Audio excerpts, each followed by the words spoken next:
Bayangkan, setelah bertahun-tahun ditindas dan diusir dari tanah kelahiran, Rasulullah bersama 1.400 sahabat kembali ke arah Makkah, bukan dengan tujuan perang, tapi dengan niat umrah.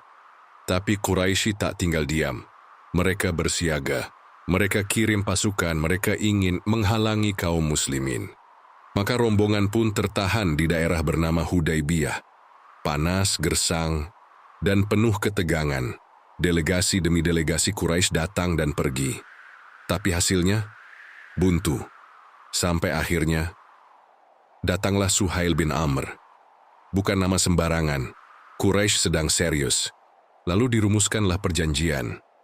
Syarat demi syarat. Sebagian terasa berat dan tidak adil.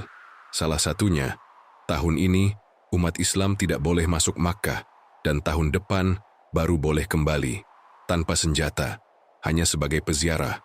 Syarat lainnya lebih menyakitkan. Jika ada orang Quraisy masuk Islam dan lari ke Madinah, harus dikembalikan. Tapi kalau orang Islam murtad dan lari ke Quraisy, tidak boleh diminta kembali. Sahabat-sahabat Nabi kecewa. Umar bin Khattab pun tak bisa menyembunyikan kekesalannya. Bukankah kita di atas kebenaran? Kenapa harus tunduk? Tapi Nabi tetap tenang. Ia lihat bukan hanya hari ini, tapi esok. Bukan hanya syarat, tapi hikmah. Demi Allah, kata Rasulullah, sesungguhnya aku adalah utusan Allah, dan Allah tidak akan mengecewakanku. Dan benar, tak sampai 2 tahun setelah perjanjian itu, Quraisy melanggarnya.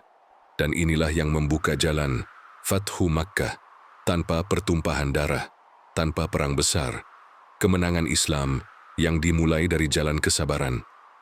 Subscribe untuk kisah sejarah Islam selanjutnya.